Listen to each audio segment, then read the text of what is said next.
কারেন্টের মতো ওর দোয়া কবুল করেছে। দেখেছেন না, ও এখন 3 ইঞ্চি। ওর নাম অনেকে জানে না।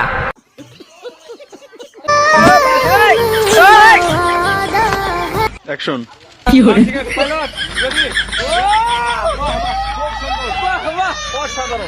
জান্নাতের মধ্যে গান হবে, এই তাহিরি বাংলায় গান গাই।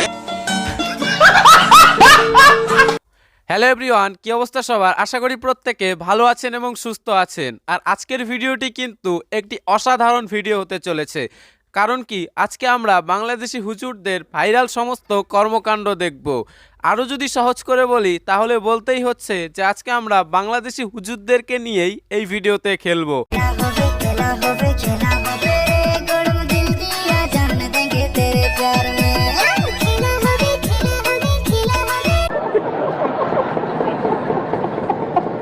চলুন তাহলে আর দেরি না করে আজকের ভিডিও শুরু করা যাক।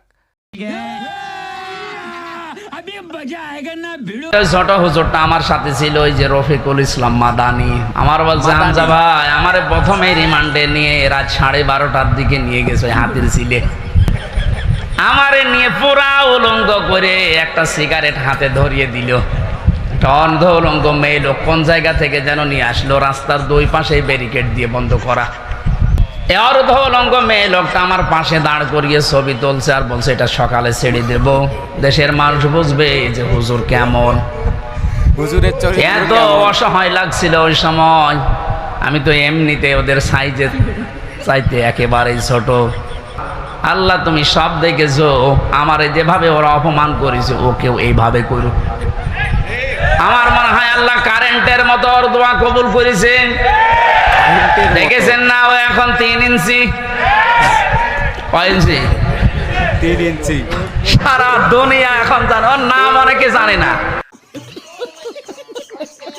গাইস, এই হুজুর রফিকুল ইসলাম মাদানি মানে এই দের ব্যাটারি হুজুর সম্পর্কে যে সমস্ত কথাগুলো বলল তা কিন্তু পুরোটাই সত্যি। শেখ হাসিনা ক্ষমতায় থাকায় মোদি যখন বাংলাদেশ ভ্রমণে গিয়েছিল তখন কিন্তু এই হুজুর অনেকটাই লাফালাফি করেছিল। তার জন্য শেখ হাসিনা রেগে গিয়ে একে জেলে পুরে দিয়েছিল। আর জেলে পুরে দিয়ে এর সাথে আলাদাই সব কিস্সা কাহিনী হয়েছে, তা তো আপনারা হুজুরের মুখে শুনতেই পেলেন। আমারে নিয়ে পুরা উলঙ্গ করে একটা সিগারেট হাতে ধরিয়ে দিল। হিন্দুস্তানের মোদি সহ বড় বড় নেতাদেরকে মুসলমানরা গলায় ধরে টেনে হিচড়ে বাইতুল মাকদিসে নিয়ে যাবে।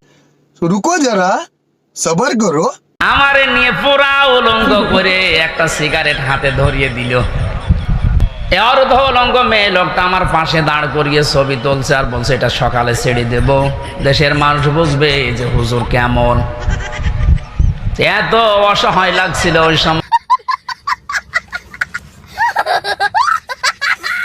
তো যাই হোক না কেন, এই হুজুর কিন্তু লাস্টের কথাটা খুব সুন্দর বলেছে। রফিকুল ইসলাম মাদানি এই হুজুরের নাম কিন্তু অনেকেই জানে না। অনেকে এনাকে দের ব্যাটারি অথবা কেউ এনাকে 3 ইঞ্চি নামেই চেনে। দেখেছেন না, ও এখন 3 ইঞ্চি। কয় ইঞ্চি? সারা দুনিয়া এখন জানে, ওর নাম অনেকে জানে না। লাল লিল মশরির তলে ভাবি কিলা কিলা ঘুমাইলায়, আমার বাইরে সিধা ভাইয়া উল্টা পাল্টা বুঝাইলায়, তোমার মাই বাপে বোঝে না, দিলা না সাটি দিলা না ভাত। করুক তো বিশ্বভারতীতে, কত হিম্মত একবার দেখি, সুটিয়ে লাল করে দেবো, নোংরামি লাল করে দেবো। গাইস, আপনারা প্রত্যেকেই কিন্তু শুনতে পাচ্ছেন যে বাংলাদেশের অর্থনৈতিক অবস্থা কিন্তু মোটেই খুব একটা ভালো নয়। এমন অবস্থায় দাঁড়িয়ে বাংলাদেশের অর্থনৈতিক অবস্থা ঠিক করার ক্ষেত্রে কিন্তু এই হুজুররা বড় একটি অবদান রাখতে পারে।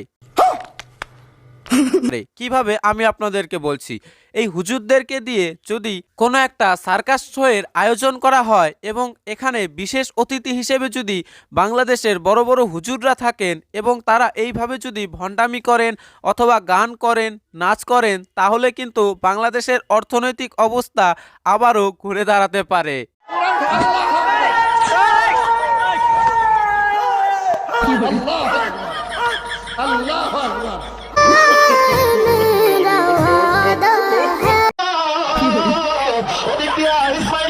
বলেন ছোট্ট ইসমাইল তার ঘুরমুড়ে আঘাত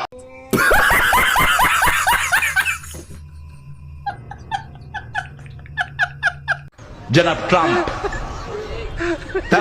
তিনার কথা হাদিসে এসেছে বিশ্বনবী সাল্লাল্লাহু আলাইহি ওয়াসাল্লাম বলেছেন তিনি আমেরিকা শাসন করবেন। তারাম এটা আরবিতে হলো তারাম। এটা হাস্যকর এই দেশের জনগণের জন্য হাস্যকর। আমার প্রত্যেকটা মুসলিম ভাই বোনেদের কাছে প্রশ্ন যে আপনাদের হাদিসটা একটু ভালো করে খুলে পড়বেন তো। কোথাও যদি পান খুঁজে যে ডোনাল্ড ট্রাম্পের কথা হাদিসে আছে তাহলে অবশ্যই আমাকে কমেন্ট করে জানাবেন। জনাব ট্রাম্প তিনার কথা হাদিসে এসেছে জাহান্নামী জাহান্নামী জাহান্নামী। বাংলাদেশের মহিলাদেরকে বিভৎস করার জন্য গ্রামে গঞ্জে সুদের মতো কবিরা গুনাহকে পৌঁছে দেওয়ার জন্য সবচেয়ে বড় অবদান যিনি রেখেছেন তার নাম হলো ডাক্তার ইউনূস। ডক্টর ইউনূসকে ধন্যবাদ জানাই। 30,000 কোটি গতবার আনছে, এইবার প্ল্যান নিয়ে গেছে। এ তো কথা কয় কম, কাম করে। আল্লাহ তোরে আরো বরকত দেখতে ইউনূস ভাই। ও কাগা, আল্লাহ তোরে বরকত দেখ। হে আমারে কাগা কই দেখছ এটা হইলো গাইস, দেখতে পেলেন এই হুজুরের চরিত্রটা ঠিক কেমন, ফুলের থেকেও বেশি পবিত্র। আর এই ধরনের হুজুররা কতটা স্বার্থপর যে তারা নিজের প্রয়োজনে বাপকে অবধি কাকা বানিয়ে দেয় আর কাকাকে বাপ বানিয়ে দেয়। এই হচ্ছে এদের চরিত্র। অ্যাকশন। গাইস, এটা দেখে মনে হচ্ছে বাংলাদেশি হুজুরদের নতুন আবিষ্কার। অসাধারণ অসাধারণ, ছেড়ে দিন ছেড়ে দিন, ভারতের উদ্দেশ্যে ছেড়ে দিন। গাইস, মনে হচ্ছে আমাদের ভারতে চলে আসবে। কই কই কোথায় কোথায়? বাংলাদেশের জমিতেই ল্যান্ড করবে মনে হচ্ছে। খুব সুন্দর খুব সুন্দর, মাশাআল্লাহ খুব সুন্দর। বাহ বাহ, এটা দিয়ে হবে না গাইস। গাইস, এটা হচ্ছে বাংলাদেশি হুজুরদের নতুন আবিষ্কার। ভারতের বিরুদ্ধে যুদ্ধ করার জন্য বিমান তো চাই না, বাংলাদেশের যেহেতু বিমান নেই সেহেতু বাংলাদেশের হুজুররা, বাংলাদেশের গ্রাম বাংলার খাঁটি হুজুরেরা নতুন নতুন বিমান আবিষ্কার করছে। অ্যাকশন। ঠিক আছে, পাইলট রেডি। দেন দেন দেন।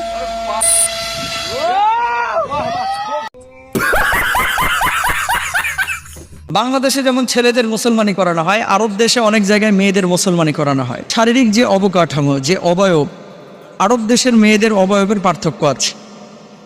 তাদের বিশেষ অঙ্গে বিশেষ স্থানে এমন কিছু শক্ত জিনিস আছে যেটা সহজে ছিঁড়ে না, এই জন্য খতনা করাইতে হয়। তো আরব দেশে এটা আগে থেকে কি প্রচলন ছিল, বিয়ের আগে খতনা করানো হয় ছোট বাচ্চাদেরকেই, মেয়েদেরকেই। এটা বাচ্চা থাকতেই খতনা করে দেওয়া হয়, বা ছেলেদের যেমন খতনা করানো হয় মেয়েদেরও করানো হয়। তুই সমঝা? হ্যাঁ। নাই তুই সমঝা নেই। গাইস, আমি জানি না এই হুজুরের কথা শুনে কে কি মনে করলেন। অনেকে এই হুজুরের কথাটাকে নেগেটিভভাবে নিতে পারেন, পজিটিভভাবে নিতে পারেন।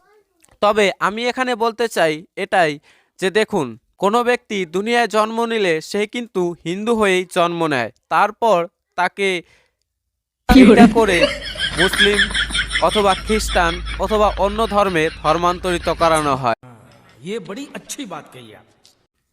এ কারণে আমি প্রত্যেকটা বিধর্মী ভাই বোনেদেরকে বলতে চাই, এইটা করা থেকে বাঁচতে পূর্বপুরুষের ধর্ম সনাতন ধর্মেই থাকুন এবং সনাতন ধর্মে ফিরে আসুন।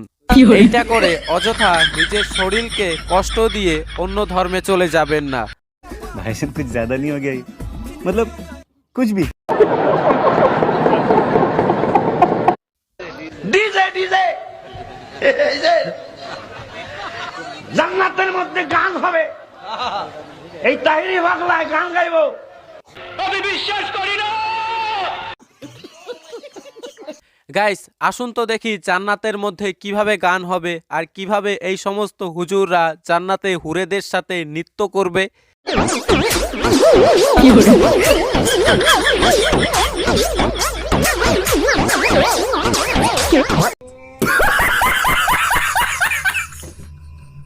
তো যাই হোক গাইস, আজকের এই ভিডিওটা এখানেই শেষ করছি এবং হুজুরদের নিয়ে করা আজকের এই বিনোদনমূলক ভিডিওটি আপনাদের কেমন লেগেছে এবং আজকের এই ভিডিওটি যদি ভালো লেগে থাকে তাহলে ভিডিওতে লাইক দিয়ে ভিডিওটি শেয়ার করতে ভুলবেন না। প্রত্যেকে ভালো থাকবেন, দেখা হচ্ছে আগামী ভিডিওতে।